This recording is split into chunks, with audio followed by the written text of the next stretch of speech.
we wouldn't be here. I've been spearfishing, and it was fun. I liked it. I didn't catch a lot of fish, but it's okay. It's okay. I went spearfishing the same day as he did, and it was pretty fun.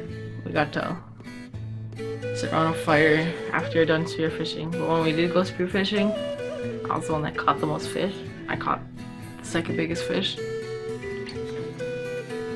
I joined youth council because I wanted to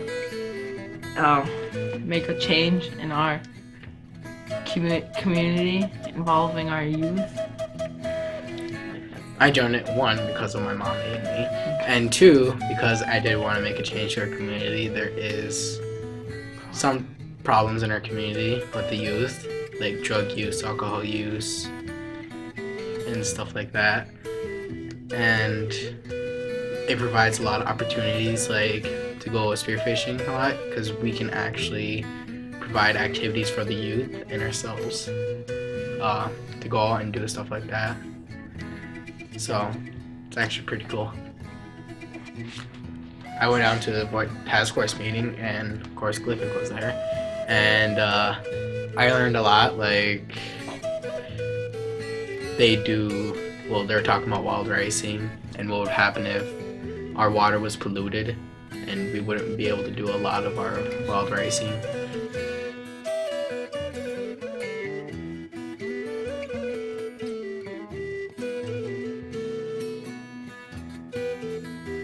Buju Minogijigabo Indigenous Cause, Migazi, Indudame, Misquabikang, Indunjaba.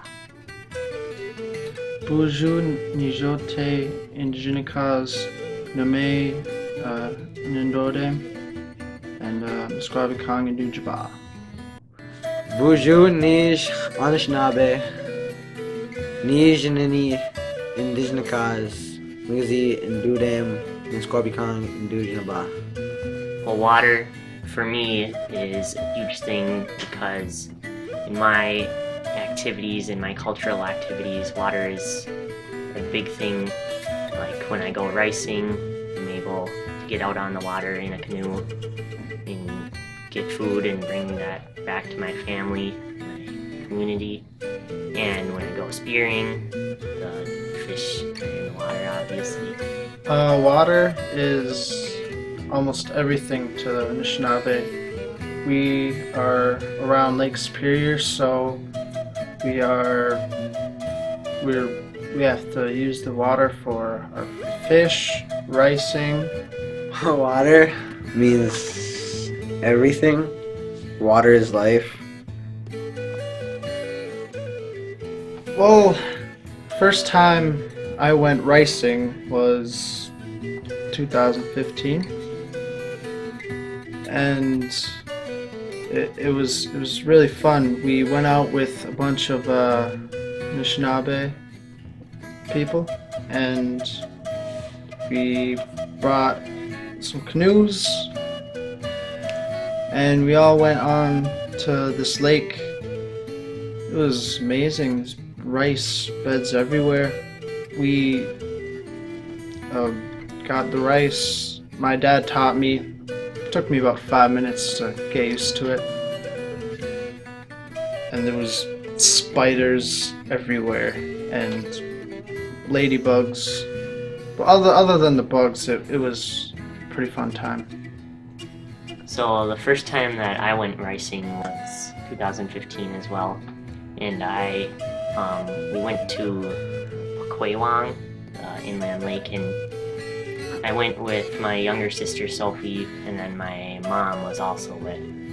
We brought a canoe, some knockers that my dad had made a couple years back from white ash, actually, and we had big long boots on, had socks covering over our jeans so that all the spiders inside the boat wouldn't get in our pant legs and crawl up our legs and bite us later or something. And then all the worms that get in the boat. But even though all of those spiders and the worms and all of those things can affect your ability to do your cultural activities, and you have to push through those things and just keep going with it.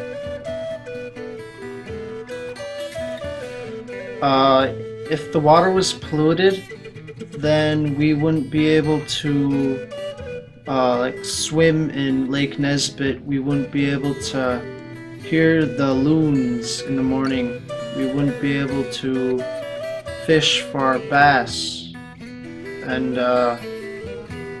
during the winter camps, we wouldn't be able to ice fish or set nets. So keeping the water clean is very important.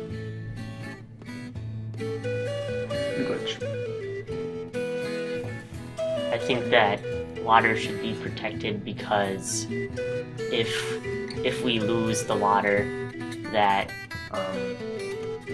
we lose everything. We lose everything. We are giving up our huge part of our culture. Water should be protected because if it gets polluted, then we won't have any of that fish or that rice to do, well, to feed our families, and we need food. Like my grandpa used to say, look down the 7 generations, and he didn't want, because I'm his grandson, he didn't want me to come to the world with polluted water.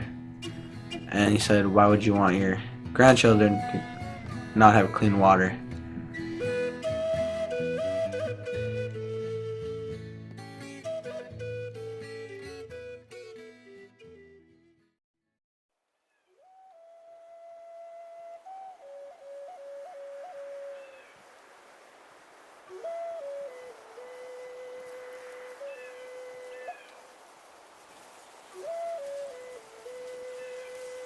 So my name is Chase Murato, and I'm the Red Cliff Fish Hatchery manager here. A little background on the hatchery that I know about is the building that we're in was constructed in 1994 and 1995.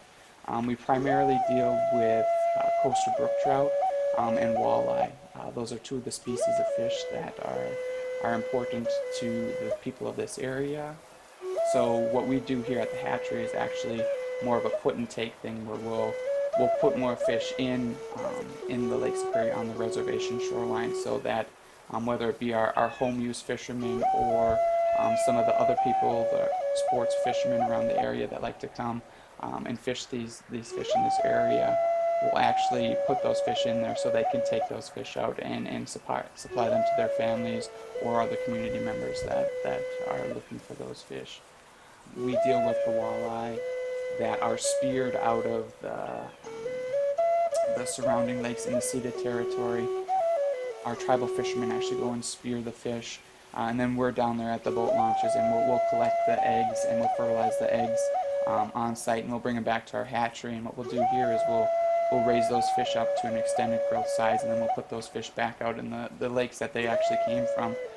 It's one of the things not a whole lot of people really know about, is that those fish are taken from a certain lake, then we're also replenishing that stock of fish that we took from.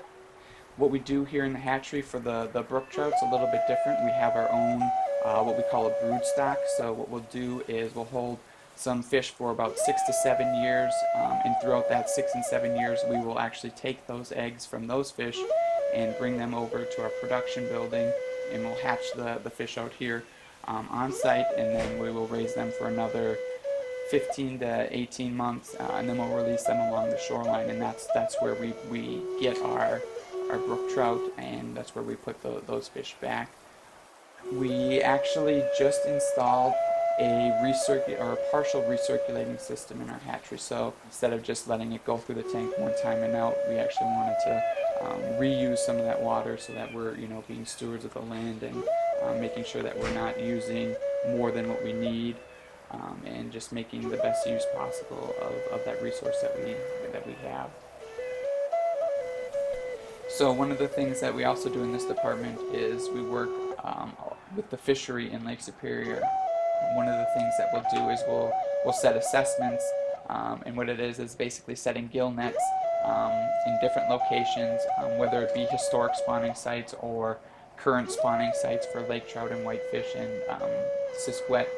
So what we're actually trying to do is help with the population estimates and age classes of fish. We'll collect scales on all of the fish, and then if there's any mortalities throughout the assessment, we'll also take an otolith, and that's an aging structure. So they're kind of just like a tree, and they'll have different growth rings throughout their lifespan. So you'll be able to count those different rings on either your scales or your otoliths, and that'll help us to tell what age class is doing strong and what populations are actually out there, and that'll help determine what we can set the limits and work with the DNR to come out with our quotas for how many fish will be able to actually be caught by our tribal fishermen. So the Red Cliff Water Resources Program has been around since the 1990s, and we've been collecting water quality data since then. I came on in 2012. Since then, we've been monitoring for wild rice, surface water, groundwater. We worked with USGS and some macroinvertebrate monitoring.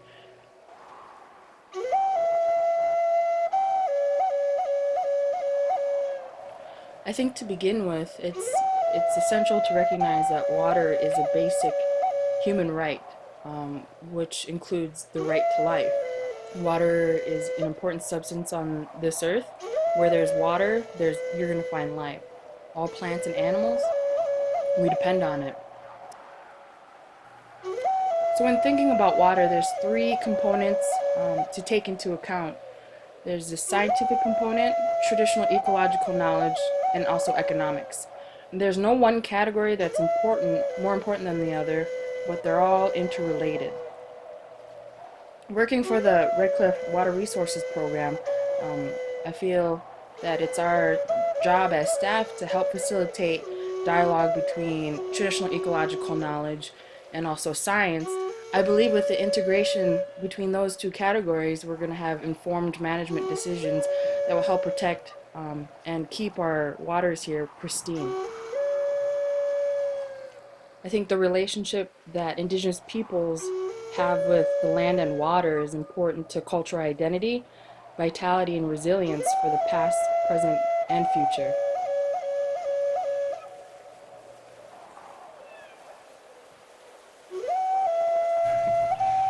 So the reason why the water should be protected now and for years to come is because what did 7 generations before us fight for?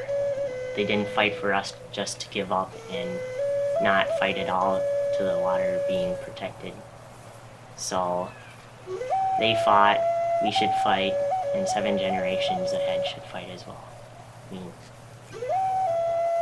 I love Lake Superior. Honestly, it's one of my favorite things. I love the lake. It's like my clan is Nibi, which is the sturgeon. So I always felt a connection to the lake and water. Mute.